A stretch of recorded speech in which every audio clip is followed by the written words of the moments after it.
Magandang araw po, welcome po sa aking channel, Love9 TV. Patalasasan po, meron po ba kayong mga properties na napapabayaan or non-performing assets? Plan nyo yung ibenta, pero wala kayong oras sa pagbenta nito. Kung ito'y pagkakatiwala nyo po sa amin, tawag lang po kayo sa aking numero, usap po tayo, gawan ko po ng video for free. Yes, libre po, wala po kayong babayaran. Tutulungan po namin kayong mabenta ang inyong property.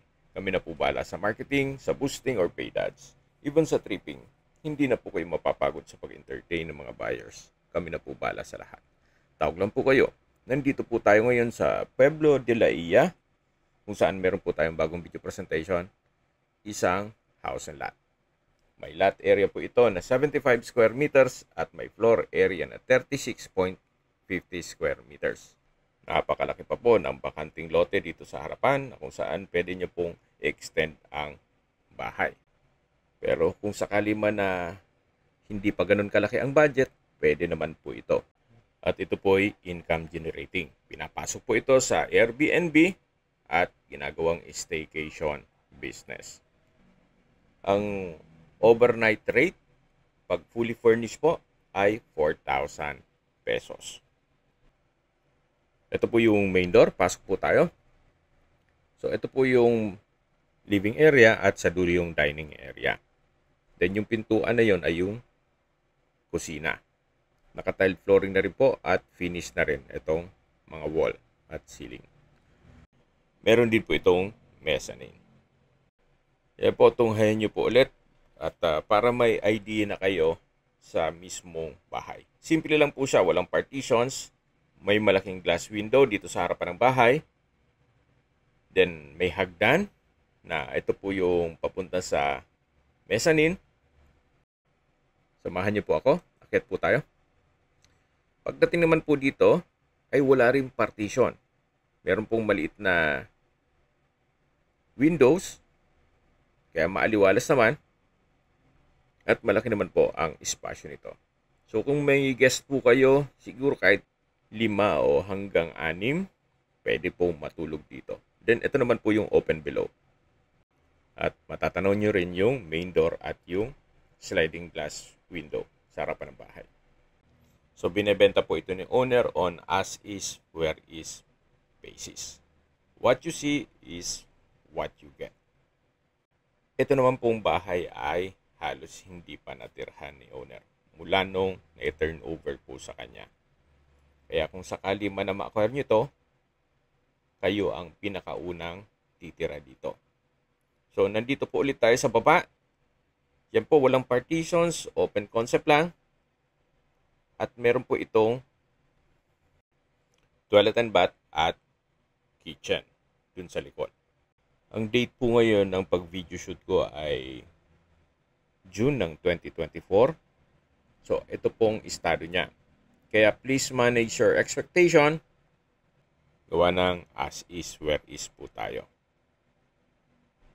Yan po yung likod ng bahay. Nasa perimeter fence po tayo. At dito naman po yung toilet and bath. So, ito naman po hindi rin nagamit yan.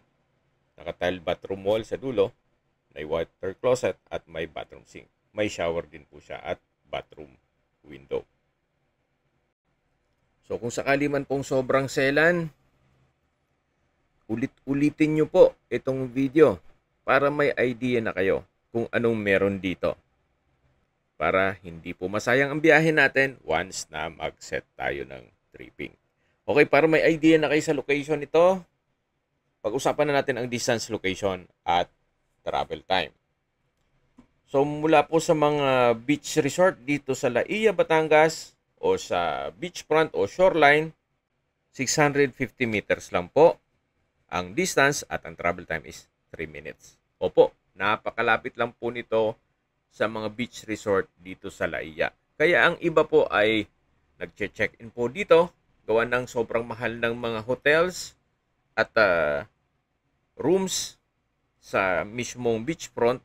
Kaya dito muna sila nag-check-in, at least makakatipid. Total, 3 minutes drive lang naman papunta sa mga beach resorts. So, ito po yung kapaligiran. Tunghayan nyo po. At balik po tayo ulit sa distance, location at travel time. Mula naman po sa public market, ang distance is 3 kilometers at ang travel time is 6 minutes. At mula naman po sa San Juan District Hospital, ang distance is 19.3 kilometers at ang travel time is 23 minutes. Yan po yung lagi kong binabanggit sa aking video na dapat nyo i-consider sa paghanap ng property, yung meron pong malapit na hospital. Hindi ko naman po sinasabing sakitin kayo. Yan naman po for emergency purpose lang naman. At kung manggagaling naman po sa Lipa City, ang distance is 54.1 kilometers at ang travel time is 1 hour and 11 minutes. Mula naman po sa Manila o sa airport, ang distance is 129.2 kilometers at ang travel time is 2 hours and 25 minutes. Or, assume na natin na 3 hours kasama ang traffic. Kaya po, check nyo pong maigi itong video, huwag nyo pong skip bago po tayo mag-set ng tripping, gawa ng medyo may kalayuan po ito sa Metro Manila. Pero ganun pa man, magiging income generating po ito. At bihira na po ang nagbebenta ng ganitong unit na affordable dito. Okay, sa presyo na po tayo. Binebenta po ito ni owner sa halagang 2.5 million pesos. Kung may mga katanungan po kayo, tawag lang po kayo sa aking numero. At sa mga kababayan naman natin sa ibang bansa, meron po akong Telegram. Sa mga iPhone user naman, may iMessage. Meron din pong Imo, Skype, Viber at WhatsApp. Same number lang po, 0917-316-3399. Sa mga nagtatanong naman po ng aming Facebook, meron po aming Facebook page na Nov9 TV at Facebook Reels Video. Meron din pong TikTok at Instagram. May ibang YouTube channel po kami na The Nov9 TV channel at Nov9 TV Listings. Sana po naibigyan nyo ang video presentation. Paki-like and subscribe na lang po sa aking channel para ma-update din po kayo sa aking future listings. Kung sakali po hanap nyo yung mas malaking sukat na lupa, meron din po kami ibang listings na pwede nyong pagpilian. Huwag po kayong mag-atubiling tumawag sa amin, then let us know your budget para malaman namin kung anong property pwede naming i-alok sa inyo. Sa lahat pong viewers, subscriber at nagtiwala po sa amin, salamat po sa suporta. Ingat po kayo lagi at yung pamilya. Maraming salamat po.